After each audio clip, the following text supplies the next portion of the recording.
नमस्कार. आज मी हे व्हिडिओ ह्याच्यासाठी बनवत आहे की माझं यूट्यूबवर चॅनल होता ते म्हणजे लॉकडाऊनच्या वेळेस. पण इतके वर्ष झाले ते मी वापरत नाही. आता मी परत सुरू केलं आहे माझं यूट्यूब चॅनल.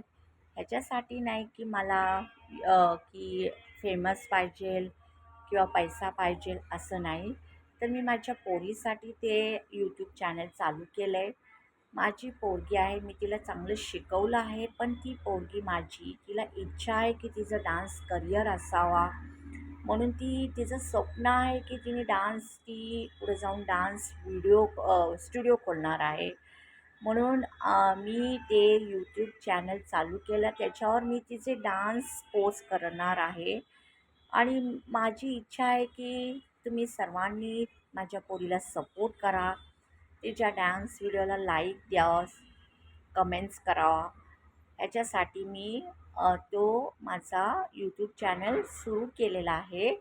आणि माझं असं म्हणणं आहे की माझं सर्व शिक्षकांबद्दल असं बोलणं नाही, पण माझं असं स्वतःचं मत आहे, तुम्ही जर शिक्षक असाल आणि जर तुमची विद्यार्थी पुढे जात असेल तर तुम्ही तिला सपोर्ट करायला पाहिजे.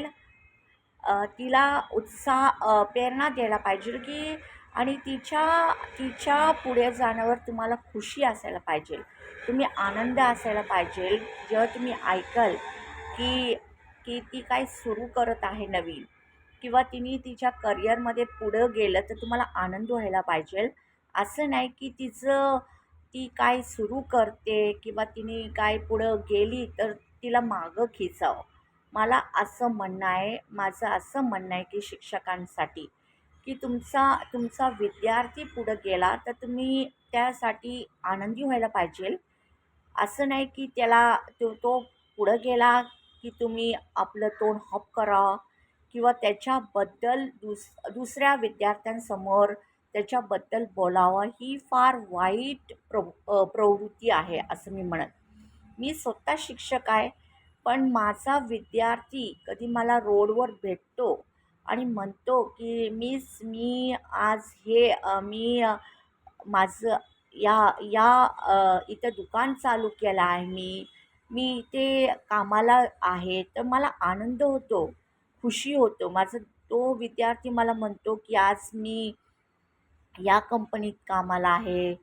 स्वतः तो विद्यार्थी मला स्वतःहून म्हणतो की मी आज इथे फायनान्समध्ये काम करतो आणि मला एवढं पगार आहे. तर मला आनंद होतो आपल्या विद्यार्थ्यांचा ऐकून.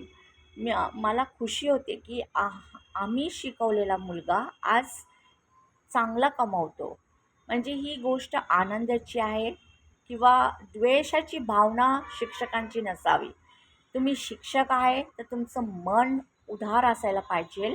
आपल्या विद्यार्थ्यांना तुम्ही नेहमी आशीर्वाद द्यायला पाहिजे. मी बघितले काय काय शिक्षकांना असं. मी हा व्हिडिओ ह्याच्यासाठी म्हणते की मी अशी काय काय शिक्षक बघितले की आपल्या विद्यार्थी पुढं गेला तर त्यांना राग आला आणि ते आपल्या विद्यार्थीबद्दल दुसऱ्या विद्यार्थीसमोर बोलतात आणि त्याची चेष्टा करतात. तर ही फार चुकीची गोष्ट आहे आणि शिक्षकांना ही गोष्ट शोभा नाही देत असं माझं म्हणणं आहे. Okay friends.